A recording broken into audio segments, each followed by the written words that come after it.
I adore the Fabulous Five. I feel like these five Tower Witches are the best side characters and comedy relief of this anime season just because of how they're portrayed. If it's not the awesome voice actors just backing up their character personalities with the actual great dialogue and lines to the actual comedic relief of different scenes, they're just epic side characters. They may not have any actual major, I guess, plot going on with their characters, like, you know, really relevant to the story, but they just manage to entertain me a lot. They are just such a great set of characters.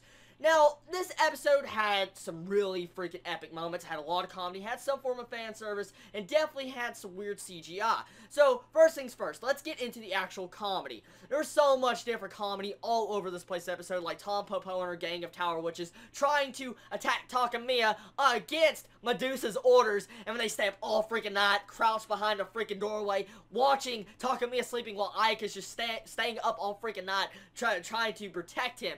It's so funny what they say after that, like, holy crap, does she even sleep? Is she one of those non-sleeping types? It's so freaking funny getting to see overprotective Ayaka over Takamiya. I mean, we can really see how Ayaka's personality really is. I mean, she is so freaking overprotective. She wants to be the older sister. The way she tries to play up that entire older sister role, especially while, I guess, teaching Takamiya, like, schoolwork and trying to do homework with him, along with wearing glasses like the stereotypical older sister. So I felt like it was just freaking funny. It was some adorable moments with all the characters and the actual fan service. Holy crap, the fan service with Ayaka. Now, if you don't know what fan service I'm talking about, then I'm about to explain it to you. For one thing, I feel very sorry for Ayaka. I really do. She technically wasn't trying to do deliberate fan service that, you know, normally you would see in other anime that would be ecchi anime. Actually, she was trying to have a serious conversation with Takamiya, and Takamiya, as a guy, got freaking just completely lost in thought because he was staring at Ayaka's opie while she was in a mid-conversation, which I feel very bad for. And I noticed a big thing about this episode. I don't know if anyone else has realized it, but Ayaka is freaking tall. I mean, I never really thought about it a lot, but if you compare Takamiya's character with Ayaka, Ayaka is just a freaking huge character. I mean, just gigantic. And so, it's just something that you normally don't get to see in actual main female characters. Think about that for a minute. Do you ever see the actual main female character dwarfing the main male character? So, that's really freaking funny. I actually enjoyed that entire character trait, and I felt like it deserved actually mentioning because not a lot of people, I think, would actually really realize that. Now, another thing, okay? Let's get on to the actual badass moments of this episode of Witchcraft Works. The transformation scene. Oh my lord. That was so awesome. Really.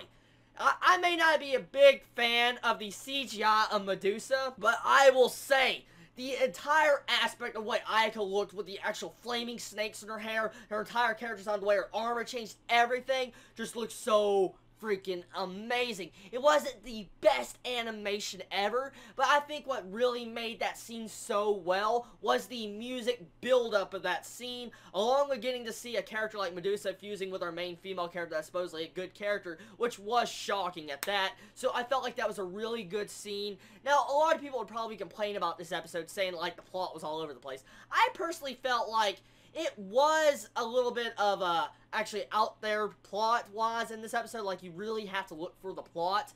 But I understand what's going on. Pretty much what is going on in this episode is Ayaka is trying to protect Takamiya because she knows her mother, the actual workshop witches, will kill Takamiya just because if they find out that one of his seals is broke. So she's trying to protect him in any way possible, like fusing with Medusa and keeping Tower Witches in Takamiya's house. So I understand her logic. So right now, it's not like the actual plot is getting broken or anything's going out of logic or just completely destroyed anything that's going on.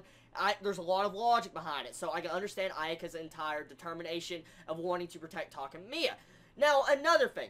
Why is Evermillion so important? I mean, why does the Workshop Witches want to keep Evermillion sealed?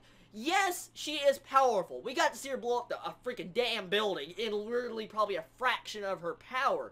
But is she evil? I brought this up before, but I mean, personally, I don't get any vibes from a character that's willing to actually protect, like, offer invincibility to Ayaka to protect Takamiya. So I personally feel like Evermillion either chose to be sealed, or there's something else going on. Maybe she has a split personality, I don't know. So really, I have a lot of questions. We also get to see about the invincibility in Ayaka that raises a question. Okay, and it goes to point to the logic, is actually Evermillion evil? Okay, so Medusa fuses with Ayaka, that which was badass, but in turn, she weakened herself, lost her invincibility, because Kazune, Ayaka's mother, said she wasn't pure anymore, and Evermillion doesn't like that, so she lost her actual invincibility. At the terms at the end of this episode, we really don't get revealed that they actually got their power back, like Ayaka ever got re-invincible again, so we really don't know. I could say maybe it's possible with that entire ending scene with the comedy relief when you get to see Ayaka putting a Q-tip in Takemiya's actual ear, and when she starts sparkling like Twilight, which is pretty freaking adorable and hilarious. But there's a lot of questions that have been raised just with this episode, so Evermillion likes pure beings. Now, exactly what makes a pure being? I mean, do you have to be nice? Do you have to be protective? I mean, what is going on here? And I want to get on to the logic about the witches, the different sides. Now, we've been led to believe since the actual very beginning of this series that the Tower Witches are the evil ones. Personally, I am feeling like the Tower Witches are not necessarily evil. They feel like they're just, I guess, wanting to do what they want to do and be free. I feel like they're more of like just a crazy neutral force in this series. They're not really trying to go out of their way to destroy the entire world, but they may necessarily seem to be evil, but they're not. And so, really, I mean, what proves these actions is Tom Popo and her entire gang of how they're just so funny and don't feel like they're really evil. They just feel like they're starting to become fans of actual Ayaka and Takemiya. So, I don't understand how they could be evil unless we haven't actually seen the true side of them. On the other hand, the workshop witches, they feel more like an actual good side, but not necessarily good. They feel like they want to protect the neutrality and the actual balance and order of the world. So, in a sense, I can understand why they're actually hunting down Takemiya and wanting to keep Evermillion in check. But that is how I feel about each side of the witches. And really, tell me what you feel about this. Do you feel like the Tower Witches are not necessarily evil, but actually maybe somewhat good? Tell me in the comments below, and what did you feel about this episode of Witchcraft Works? Did you enjoy it as much as I did? Let me know. You're a wonderful day or not, wherever you live. Please stay safe. Chibi out.